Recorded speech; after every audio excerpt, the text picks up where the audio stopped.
Welcome back.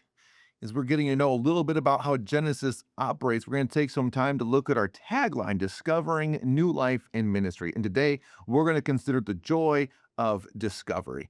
And as I was just thinking about how much fun I have as a consultant working with churches and helping them discover new life in ministry and the joy that comes from that discovery process, I was reading some story about some explorers.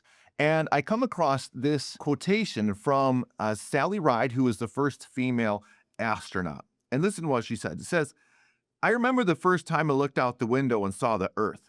It was just a spectacular sight. The blue of the oceans was so bright and vivid. The thing I'll remember most about the flight is that it was fun. And that's the thing that I want us to focus on. The most thing that I remember is that the flight was fun, because it is fun when we discover new things. I don't know if you're a foodie or not, but to go to a new restaurant and to find a new favorite restaurant, that is fun. It is excitement. The time that you discover the love of your life that you didn't know was yet, that was fun. It is fun for us to discover new things, beating that next level in the video game, you gamers. I don't know what it is. I'm an old person trying to sound cool right now.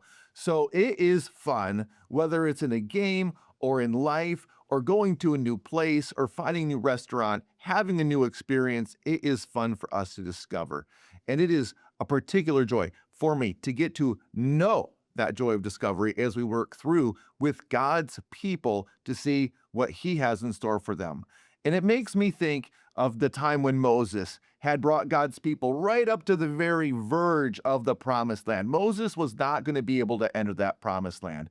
But as he described the land of the people, he said a lot of things. But listen to what he says in Deuteronomy chapter 8 and verse 7. It says, the Lord is bringing you to a good and pleasant land. And he goes on to describe that land, a land that is full of milk and honey, pomegranates, whose hills are filled with copper and iron. And there are lots of things in that discovery and in that passage that his people, God's people, wouldn't have even understood. They were used to coming from a land that was watered by a river, the Nile, that watered in a very different way than the Holy Land, where the water, Moses says, is going to be shooting out of the hills. It's going to be making springs and pools and fountains. And the fact that Moses mentioned iron, when he said those words, the Israelite people, they didn't even have the technology to be able to do anything with iron. All iron was for them was a really heavy rock that may have been good at throwing at an enemy, but that would have been about it.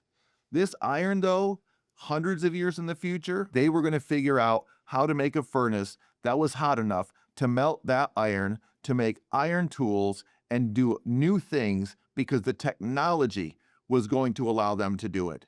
So when God made this promise to his people through Moses, they had no idea what he was talking about, but he had it all planned out for them.